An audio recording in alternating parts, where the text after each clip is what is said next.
ከ300 በላይ የሚሆኑ አዳዲስ ክርስቲያኖች በቅርቡ የውሃ ጥምቀት እንደሚወስዱ ተነገረ። ይህ ወንድማችን ሁሉ ነገር ገብቶኛል፣ ኢየሱስን አውቄዋለሁ፣ የተገለጠልኝ ነኝ፣ የማቅ ነኝ ምናምን አይነት ነገር ሲያስተጋባ እንሰማዋለን። ነገር ግን መጽሐፍ ቅዱስ እንደማያውቅ የተናገረው ነገር ምንድነው? የሚጠመቁ ክርስቲያኖች አሉ አለ። 300 ክርስቲያኖች ሊጠመቁ ነው አለ። ክርስቲያን ከሆኑ እነኚህ ሰዎች የሚጠመቁት ምን ለማግኘት ነው? ይሄ በቀጥታ ከጌታ ከኢየሱስ ክርስቶስ ትምህርት ጋር የሚጋጭ ነው። ምን ማለት ነው? የማቴዎስ ወንጌል ምዕራፍ 28 ከቁጥር 19 ጀምሮ ምን ብሎ ይናገራል?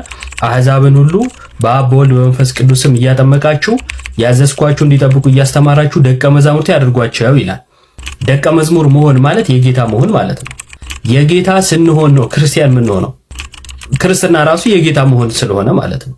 አስቀድሞ ግን ክርስቲያን አድርጓቸዋል ወንድማችን። ይሄ ደግሞ እምነት ብቻ የሚለው ትምህርት ተጽዕኖ ነው ማለት ነው። ሰው እምነት ብቻ የሚለው ከጌታ ትምህርት ጋር የተጋጨ አጋንንታዊ ትምህርት ነው። ወንድማችን ደግሞ መጽሐፍ ቅዱስ ስለማያውቅ ይህን ማገናዘብ አልቻለም። ሁለተኛው ነገር ደግሞ አንድ ወንድም ይህን ቪዲዮ ተናግሮበታልና ሲናገር ምን አለ?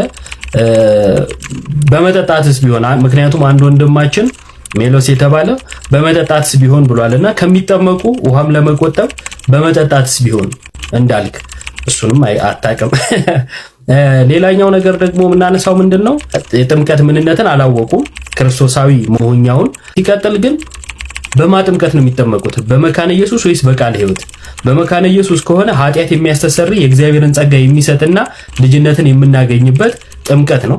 በመካነ ኢየሱስ ከሆነ፣ በቃለ ሕይወት ከሆነ ግን ዝም ብሎ ምስክርነት ነው፣ ወይንም ደግሞ ትእዛዝ መፈጸም ነው። ሰው ከዳነ በኋላ ትእዛዝ ይፈጽማል ነገር ነው።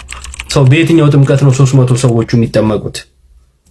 ምን ያደርጋል? ይሄንንም አታውቅም። ከ300